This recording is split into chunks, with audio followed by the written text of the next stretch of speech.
Hi viewers, subscribers అందరికి కూడా నా యొక్క హృదయపూర్వక నమస్కారాలు. ఎందుకంటే ఈరోజు మరో కొత్త టాపిక్తో మీ ముందుకు వస్తాను. తెలుగు ట్రావెల్ మాస్టర్ ఛానల్ అయితే మాత్రం అందరూ సబ్స్క్రైబ్ చేసుకోండి. డిఎస్సికి టెట్కి సంబంధించిన సోషల్ కంటెంటు, అలాగే ఇంకా ఏదైనా మంచి వీడియోస్ మీకు స్కోరింగ్ చేసే వీడియోస్ ఏమైనా ఉంటే నేను పెడతాను.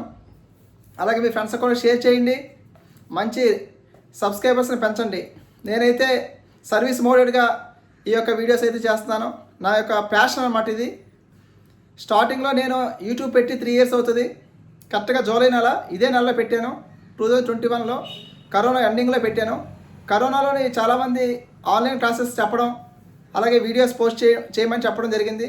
అందువల్ల నేను వీడియోస్ తయారు చేసి యూట్యూబ్ ఛానల్ స్టార్ట్ చేశాను. ఆ తర్వాత ట్రావెలింగ్ అంటే నాకు ప్యాషన్ కాబట్టి ఆ ట్రావెలింగ్ కూడా వీడియోస్ ఇందులోనే పెట్టడం జరిగింది. మధ్య మధ్యలో ట్రావెలింగ్ వీడియోస్ కూడా వస్తూ ఉంటాయి.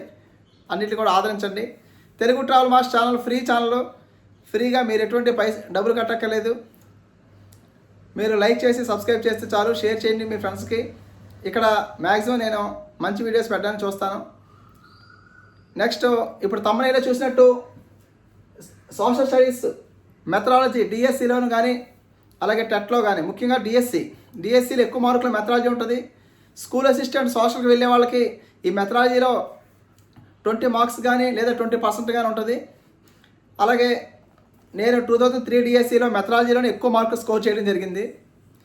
2003 డిఎస్సిలో ఇంచుమించు 40 బిట్స్ ఉంటే 40 బిట్స్లో 37 బిట్స్ నాకు రైట్ ఆన్సర్ అయ్యాయి.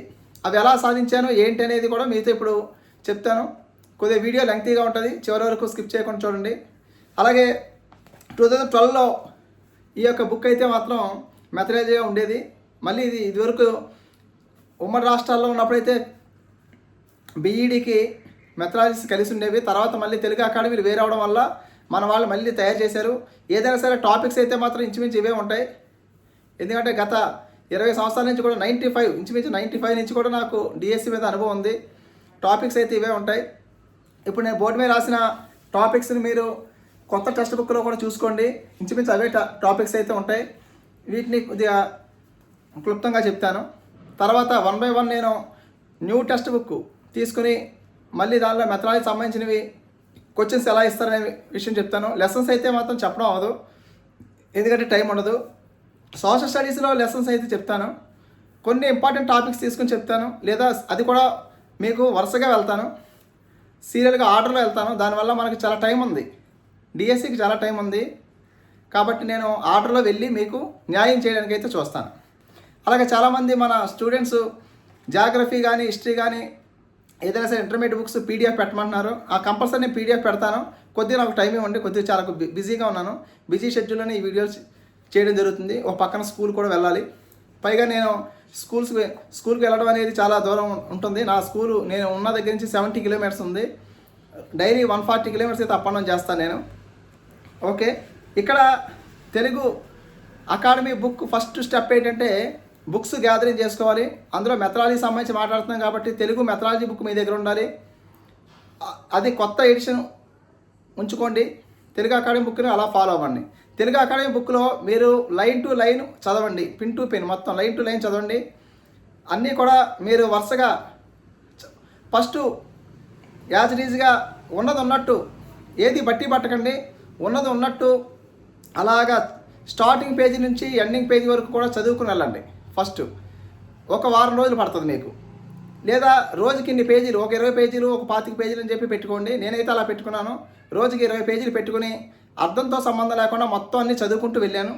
వెళ్ళిన తర్వాత పూర్తిగా చదవడానికి 1 week అయితే పట్టింది. 1 week తర్వాత మళ్ళీ సెకండ్ రివిజన్ చేయడానికి 4 days పట్టింది. తర్వాత రివిజన్ చేయడానికి 3 days పట్టింది. ఇలా మన రోజు చదువుతున్న కొద్దీ మనకి అలవాటు అయిపోతూ ఉంటుంది. ఆ విధంగా టెక్స్ట్ బుక్ని బాగా నమ్ముకోండి. ఇంకా వేరే మెటీరియల్ అవన్నీ కూడా ప్రాక్టీస్లో చేయాలి. మీరు దగ్గర చేసి ముందే మనం వేరే ప్రాక్టీస్ మెటీరియల్ చూసి దాన్ని అయోమయం గందరగోళం గురవుతాం. అలా కాకుండా ఎటువంటి కూడా మైండ్లో పెట్టుకోకుండా మీరు టెక్స్ట్ బుక్ని ఫాలో అవ్వండి. ఫస్ట్ టెక్స్ట్ బుక్ని ఫాలో అయ్యి అది తీసుకున్న స్టాండర్డ్ టెక్స్ట్ బుక్ని తీసుకుని ఫస్ట్ తెలుగు అకాడమీ బుక్స్ మీ బీఈడి చేసిన వాళ్ళందరికీ తెలుస్తుంది. అలాగే ఇప్పుడు లేటెస్ట్ బుక్ తీసుకుని అది అండర్లైన్ చేసుకుంటూ పెన్సిల్తో కానీ పెన్తో కానీ ఇయర్స్ని కూడా అండర్లైన్ చేసుకోండి. అందులో ఏం వచ్చినా ఇంపార్టెంట్ అన్ని కూడా అండర్లైన్ చేసుకుని చదువుకుంటూ అలాగే మీరు మొత్తం బుక్ని చివరి వరకు కూడా first page to last page వరకు కూడా కంప్లీట్ చేసుకుని వెళ్ళాలి. అది ఫస్ట్ స్టెప్. అంటే ఫస్ట్ స్టెప్లో నేను ఫస్ట్ బుక్స్ గ్యాదర్ చేసుకుంటారు. ఎలాగో అర్థంతో సంబంధం లేకుండా ఫస్ట్ నుంచి లాస్ట్ వరకు 10 పాఠాలు అయితే 10 పాఠాలు, పాత పుస్తకం ఈ పుస్తకంలో అయితే 10 పాఠాలు ఉన్నాయి. ఆ 10 పాఠాలు కూడా మీకు సీరియల్గా రాశాను. ఇంచుమించు అలాగే ఉంటాయి. నేను కొత్త టెక్స్ట్ బుక్ మీద కూడా మరి రివ్యూ చేస్తాను. ఈ 10 పాఠాల్లో కూడా మీరు ఏ లైన్ వదలకండి. ఫస్ట్ లైన్ టు లైన్ వెళ్ళండి. ఎందుకంటే స్కూల్ అసిస్టెంట్ సోషల్ స్టడీస్ కొట్టడం అంటే చాలా కష్టం. మా టైంలో 2003లో కూడా చాలా కష్టం. ఆంధ్ర ఏఎస్ అనేవారు. ఇది కొడితే ఏఎస్ కొట్టినట్టే. ఎందుకంటే చాలా ఎక్కువ సబ్జెక్ట్ ఉండాలి, ఎక్కువ సబ్జెక్టు డెప్త్గా ఇస్తారు అనే ఒక ఇది ఉందన్నమాట. దానివల్ల మనం కొద్దిగా డీప్గా వెళ్ళడం మంచిది. పైగా స్కూల్ అసిస్టెంట్కి ఇప్పుడు కాంపిటీషన్ అయితే చాలా ఎక్కువగా ఉంది పోస్టులకి. ఇంచుమించు స్కూల్ అసిస్టెంట్ యొక్క శాలరీ కానీ పోస్ట్ కానీ ఈక్వల్ టు గ్రూప్ 2తో సమానం. గ్రూప్ 2లో డిప్యూటీ తహసీల్దార్కి ఎంత శాలరీ ఉంటుందో, సబ్ ఇన్స్పెక్టర్కి ఎంత శాలరీ ఉంటుందో, మన స్కూల్ అసిస్టెంట్కి కూడా సేమ్ అదే బేసిక్ శాలరీ అయితే ఇస్తారు. ఇంచుమించు ఇప్పుడు పోస్ట్ కొడితే మీరు 60,000 నుంచి 70,000 వరకు అందుకుంటారు. అలాగే పిఆర్సీలో అయితే 80,000 నుంచి 90,000 వరకు కూడా వస్తుంది మీకు. నేనైతే ఫస్ట్ జాయిన్ అయినప్పుడు 2 ఇయర్స్ అప్రెంటిస్ చేశాను. తర్వాత 2 ఇయర్స్ తర్వాత మాకు కేవలం 10,000 రూపాయలే వచ్చేది. అప్పుడు బేసిక్ శాలరీ చాలా తక్కువగా ఉండేది అనమాట. నేను జాయిన్ అయినప్పుడు బేసిక్ శాలరీ 4,800, తర్వాత 2 ఇయర్స్ తర్వాత 7,200కి వెళ్ళింది. ఇప్పుడైతే నేను ఇంచుమించు చాలా 1 lakh దాటిపోయాను. బేసిక్ శాలరీ కాదు, టోటల్ శాలరీ 1 lakh దాటిపోయాను. కాబట్టి స్కూల్ అసిస్టెంట్ పోటీకి ఇంచుమించు ఇంత మనకి శాలరీ ఇంత గొప్పతనం ఉంది. కాబట్టి ఈ యొక్క పోస్ట్ని మాత్రం చిన్న పావునైనా పెద్ద కర్రతో కొట్టాలని చెప్పి నానుడు ఉంది. అందుకోసం మీరు ఈ యొక్క చిన్న చేసే మిస్టేక్లు కాకుండా ప్రతిదాన్ని కీన్ అబ్జర్వేషన్ చేస్తూ మిస్టేక్ని తగ్గించుకుంటూ అలాగా ప్రాక్టీస్ తర్వాత చేద్దరు. ముందు అకాడమిక్ బుక్స్ని స్టాండర్డ్ బుక్స్ని ఫాలో అవ్వండి. అలాగే చాలామంది చాలా వీడియోస్ పెడతా ఉంటారు. అందులో వాళ్ళు పైన తేలిగ్గా చెప్పేస్తారు, కానీ వాళ్ళకి ప్రాక్టికల్ నాలెడ్జ్ లేకపోవడం వల్ల అలా చేస్తారు. అయితే నేను వాళ్ళని విమర్శించాలని కాదు, వాళ్ళు పైన ఏదో వ్యూస్ కోసం చేస్తారు. వ్యూస్ కోసం ఏదో యూట్యూబ్లో వచ్చే కొద్ది అమౌంట్ కోసం వాళ్ళు రకరకాలని చెప్తూ ఉంటారు. అవన్నీ మీరు నమ్మకండి. ఫస్ట్ మీరు నమ్మేది ఏంటంటే టెక్స్ట్ బుక్ స్టాండర్డ్గా ఉండాలి. తర్వాత మిమ్మల్ని మీరు నమ్ముకోండి. అలా మీరు కంటిన్యూటీగా మీరు చదవడం అలవాటు చేసుకోవాలి. కంటిన్యూగా చదివి రివిజన్స్ పెంచుకుంటూ ఉండాలన్నమాట. ఎక్కువ రివిజన్స్ చేసిన తర్వాత మీకు అప్పుడు అనిపిస్తూ ఉంటుంది. నాకు ఎక్కువ రివిజన్స్ చేసిన తర్వాత నాకేమనిపించింది అంటే లైన్ టు లైన్ దీన్ని పుస్తకంలో మెటీరియల్ కింద రాసేస్తే బాగుంటుంది అనిపించింది. ఆ తర్వాత నేను అదే పని చేశాను. ఒక 6 రివిజన్లు చేసిన తర్వాత లైన్ టు లైన్ నేను మొత్తం లైన్ టు లైన్ అన్నీ రాసేసుకున్నాను. రాసుకున్నప్పుడు నేను ఒక పద్ధతి పాటించాను. అదేంటంటే రాసేసుకుని A4 పేపర్లో A4 కానీ A5 కానీ తీసుకోవాలి. మీరు ఏదైనా తీసుకుని స్పైరల్ బైండింగ్ చేయించుకుని ఆ రాసుకున్న ప్రతి లైన్ టు లైన్ చదువుకునేవాడిని. ఆ విధంగా అయితే నేను మెథడాలజీలో ఎక్కువ సక్సెస్ సాధించాను. పైగా మెథడాలజీలో ఏ పాయింట్ ఎక్కడ ఉందో కూడా నాకు తెలిసిపోతుండేది. రాసుకునేటప్పుడు మరొక ముఖ్యమైన అంశం ఏంటంటే నిర్వచనాలు ఉంటాయి. ఈ యొక్క నిర్వచనాలు శాస్త్రవేత్తలు కానీ ఈ యొక్క వీళ్ళ సైంటిస్టులు కానీ సోషల్ స్టడీస్ యొక్క అందులోనే ఉన్న శాస్త్రవేత్తలు వీళ్ళందరూ వస్తూ ఉంటారు. అందరి నిర్వచనాలన్నీ కూడా ఒక దగ్గరే రాసేసుకున్నాను. ఒక దగ్గర రాసుకుని నెక్స్ట్ ఇయర్స్ వస్తే ఇయర్స్ అన్నీ ఒక దగ్గర రాసుకున్నాను. అలా ఇంపార్టెంట్ అన్నీ కూడా ఒకేలాంటివి అన్నీ కూడా ఒకే దగ్గర రాసుకుని స్పైరల్ బైండింగ్ చేయించుకుని ఆ బైండింగ్ చేసుకునే మెటీరియల్ మాత్రం లైన్ టు లైన్ అలా చదువుకుంటూ బోర్ కొట్టినా సరే చెట్ల కింద కూర్చుని చక్కగా సహజ వాతావరణంలో చదువుకుంటూ అలాగా బట్టి పట్టలేదు అలా చదువుకుంటే మీకు అలా వచ్చేస్తుంది అనమాట. ఇంకా ఎక్కువ రివిజన్ చేసే కొద్దీ ఇంచుమించు 5-6 రివిజన్లు చేయడం జరిగింది. రివిజన్ చేసే కొద్దీ మనకి 1 రోజున్నర నుంచి 2 రోజుల్లో ఆ పుస్తకం మొత్తం పూర్తి అయిపోతుంది. వెంటనే మనకి కాన్ఫిడెన్స్ లెవెల్స్ కూడా పెరుగుతూ ఉంటాయి. ఈ విధంగా మీరు చేయమని చెప్పి కోరుకుంటున్నాను. అంటే కొంతమంది కొన్ని రకాలుగా కొన్ని కుదరకపోవచ్చు. ఇది నేను చెప్పేది ఒక పద్ధతి మాత్రమే, నేను పాటించిన పద్ధతి. ఇది మీరు నచ్చినట్లయితే తప్పకుండా చేయండి, సక్సెస్ సాధిస్తారు. అలాగే ఇక్కడ సాంఘిక శాస్త్ర మెథడాలజీలో కంపల్సరీ మీరు మంచి సబ్జెక్ట్ కలిగి ఉండాలంటే ఈ యొక్క టాపిక్స్ అన్నీ కూడా మనకి వచ్చి ఉండాలి. ఇవి డైలీ లైఫ్కి లేదా క్లాస్ రూమ్లోని మనం అప్లై చేసుకుంటే ఈజీగా వస్తూ ఉంటుంది అనమాట.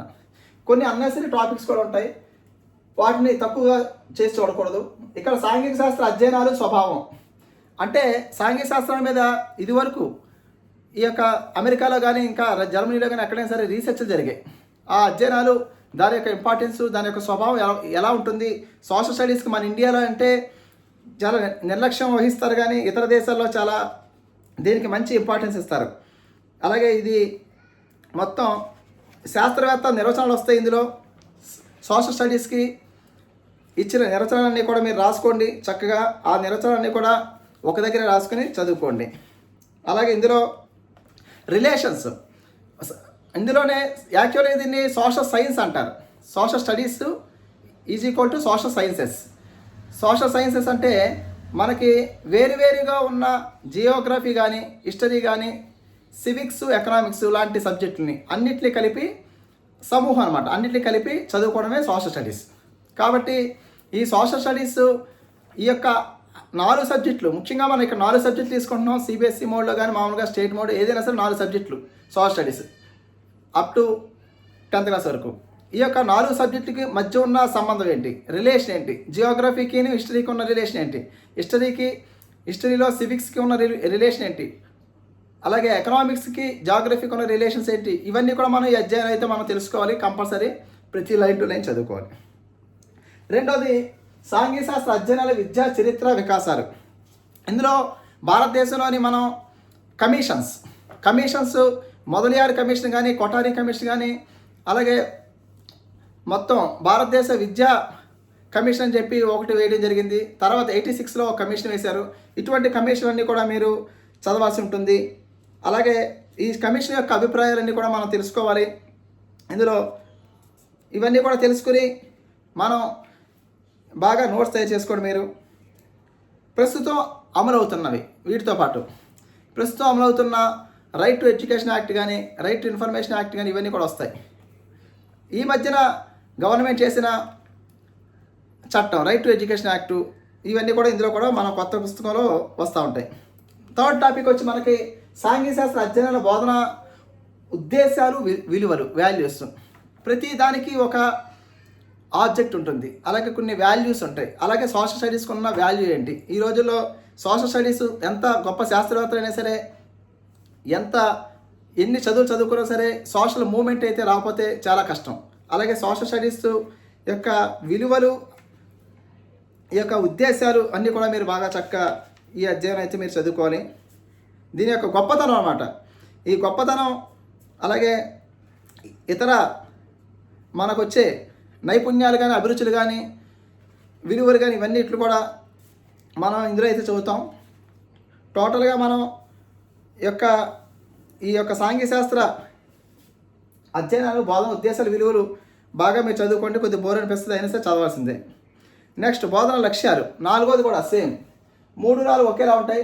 ఇక్కడ బోధన సాంఘిక శాస్త్ర అధ్యయనాలు బోధన లక్ష్యాలు అన్నాం, ఇక్కడ బోధన ఉద్దేశాలు, విలువలు అన్నాం. ఇంచుమించు ఒకేలా ఉంటుంది. ఇందులో పాఠశాల నుండి, సమాజం నుండి, అలాగే ఈ యొక్క లక్ష్యాలు, అనుభవాలు ఇవన్నీ కూడా మనం బోధన లక్ష్యాలు, వర్గీకరణ, భావావేశ లక్ష్యాలు కానీ, అలాగే జ్ఞాన లక్ష్యాలు, మనోచలనాత్మక లక్ష్యాలు ఇవన్నీ కూడా మన ఎడ్గర్ డేల్ గురించి ఉంటుంది. ఇవన్నీ కూడా మనం చదువుకోవాలి కంపల్సరీ. ఎంత బాగా ఎక్కువగా చదివితేనే మనం పోస్ట్ అంత ఈజీగా కొట్టగలం. ఎక్కువ రివిజన్ చేస్తే మనం ఈజీగా మనకి సబ్జెక్ట్ ఈజీ అవుతుంది. అది మాత్రం గుర్తుపెట్టుకోండి. నెక్స్ట్ టాపిక్ వచ్చి మనకి బోధనా ప్రణాళిక రచన, అంటే లెసన్ ప్లాన్ కంపల్సరీ. ఈ మధ్యన అయితే కొత్త లెసన్ ప్లాన్లు వచ్చాయి.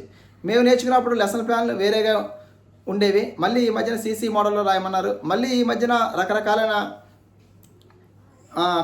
కొత్త కార్యక్రమాలు, అంటే ఐఎఫ్ఈ ప్యానల్ కానీ లేదా బైజూస్ లాంటి ఇవన్నీ కూడా వచ్చాయి. కాబట్టి ఈ యొక్క బోధనా ప్రణాళిక రచనలో మాత్రం కొత్త మైక్రో అండ్ మ్యాక్రో లెసన్స్ అయ్యి చెప్తూ ఉంటారు మీరు బీఈడీలో. వాటిని కూడా మీరు బాగా చదువుకోవాలి. ఎడ్గర్ డేల్ కూడా ఇందులో వస్తారు. ఎడ్గర్ డేల్ యొక్క కోన్ ఆఫ్ ఎక్స్పీరియన్స్ అంటారు. కోన్ ఆఫ్ ఎక్స్పీరియన్స్ కూడా ఇందులో మీరు చదువుకోవాల్సి ఉంటుంది. ఇలాగా లెసన్ ప్లాన్లో ఉండే స్టెప్స్ కానీ ఇవన్నీ కూడా ఈ యొక్క అధ్యాయంలో చదువుకోండి. నెక్స్ట్ బోధన ఉపగమాలు, సాంఘిక శాస్త్ర బోధన ఉపగమాలు, పద్ధతులు. బోధన ఉపగమాలు అంటే మన సాంఘిక శాస్త్రం ఏ విధంగా బోధించవచ్చు, ఎన్ని రకాలైన దానికి పద్ధతులు ఉన్నాయి, ఎన్ని రకాలుగా అంటే ఉదాహరణకి ప్రశ్నోత్తర పద్ధతి, question answer method, lecture and demonstration method, ఇలాగా రకరకాల మెథడ్స్ ఉంటాయి. ఆ మెథడ్స్లోని మనం బోధనా వ్యూహాలు తయారు చేసుకోవడం, ఇవన్నీ కూడా మనం ఇందులో నేర్చుకోవడం జరుగుతుంది. ఇందులో లెక్చర్ మెథడ్ ఇచ్చారు. అలాగే ఈ లెక్చర్ మెథడ్ యొక్క మెరిట్స్ అండ్ డిమెరిట్స్, ఏ టైంలో లెక్చర్ మెథడ్ ఇవ్వాలి అనే విషయం కూడా ఇందులో మనం నేర్చుకుంటాం. ఆ తర్వాత lecture come demonstration method. Lecture come demonstration అంటే దానికి లెక్చర్ ప్లస్ డెమాన్స్ట్రేషన్ కూడా చూపిస్తూ ఉండాలి. తర్వాత steps in lecture come demonstration method ఇవన్నీ నేర్చుకోవాలి. సమస్య పద్ధతి, ప్రాబ్లమ్ సాల్వింగ్ మెథడ్, ఇవన్నీ కూడా మెథడ్స్ చాలా ఉంటాయి. ఆ మెథడ్స్ అన్నీ కూడా మనకి మీరు బీఈడీలో ఈ మధ్యన అయితే బీఈడీ అంత సిన్సియర్గా ఎవరో చదవట్లేదు. మనం ప్రతి ఒక్కరు కూడా బీఈడీ పాస్ అవ్వడానికే చూస్తారు తప్ప అందులో అకాడమిక్ సైడ్ మంచి నాలెడ్జ్ సంపాదిద్దని ఎవరో చూడరు. మేము చూడలేదు అలాగా. కాబట్టి ఇప్పుడు అకాడమిక్ బుక్స్ తీసుకుని మీరు ఈ యొక్క పద్ధతులన్నీ చదువుకోవాలి. అలాగే ఆగమనాత్మక పద్ధతి, నిగమనాత్మక పద్ధతి ఇవన్నీ కూడా మీరు చదువుకోండి. ప్రాజెక్ట్ మెథడ్ ఆ యొక్క నిర్వచనాలు చాలా ఇంపార్టెంట్. ప్రాజెక్ట్ మెథడ్లో ఎక్కువగా వస్తూ ఉంటాయి క్వశ్చన్స్. నేను ప్రాజెక్ట్ మెథడ్లో సోపానాలు, స్టెప్స్, ఎక్కడ స్టెప్స్ వచ్చినా అవి చాలా జాగ్రత్తగా గుర్తుపెట్టుకుని ఒక కోడ్ భాష రాసుకుని ఇవన్నీ కూడా మీరు చేయాల్సి ఉంటుంది. నెక్స్ట్ వనరులు, సామాగ్రి. సోషల్ స్టడీస్కి ఎటువంటి వనరులు, టీఎల్ఎం కానీ బోధన సామాగ్రి కానీ ఎటువంటివి ఉపయోగించి చేయడం జరుగుతుంది. ఈ మధ్య అంతా కూడా టెక్నాలజీ పెరిగిపోయింది కాబట్టి ఇంకా ఈజీ అయిపోయింది, చాలా దొరుకుతున్నాయి వనరులు, సామాగ్రి అన్నీ కూడా మీరు. అలాగే అనేక పద్ధతిలో సాంఘిక శాస్త్రం ఏమన్నా మనం నేర్చుకోగలమా అనేది కూడా ఉంటుంది. చివరి పాఠాలు కూడా చాలామంది నిర్లక్ష్యం చేస్తారు, దాన్ని నిర్లక్ష్యం చేయకండి మీరు. సాంఘిక శాస్త్ర అధ్యయనాలు, విద్యా ప్రణాళిక, అలాగే లాస్ట్ సాంఘిక శాస్త్ర అధ్యయనాలు, మూల్యాంకనం, చివరిలో ఎవాల్యుయేషన్, ఇవన్నీ కూడా నేర్చుకోవాలి. నెక్స్ట్ కొత్త బుక్ కూడా తీసుకుని నేను రివ్యూ చేస్తాను. ఇది మెథడాలజీ ఏ విధంగా నేను చదివాను, అలాగే ఏ విధంగా మీరు చదవాలి, అలా చదవడం అనేది ఒక పద్ధతి, నెంబర్ ఆఫ్ టైమ్స్ రివిజన్ చేయడం అనేది ఒక పద్ధతి అని చెప్పి మీకు చెప్పడం జరిగింది.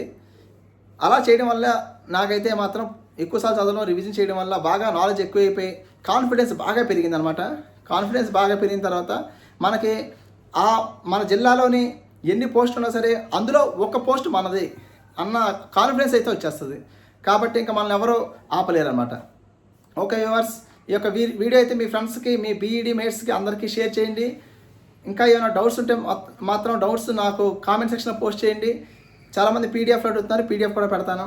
మ్యాక్సిమం నాకు ఖాళీ దొరికినప్పుడల్లా వీడియో చేస్తాను. ఓకే, వీడియో నచ్చినట్టయితే లైక్ చేయండి, మీ ఫ్రెండ్స్కి షేర్ చేయండి. Thank you. Telugu travel master, social studies master. Thank you.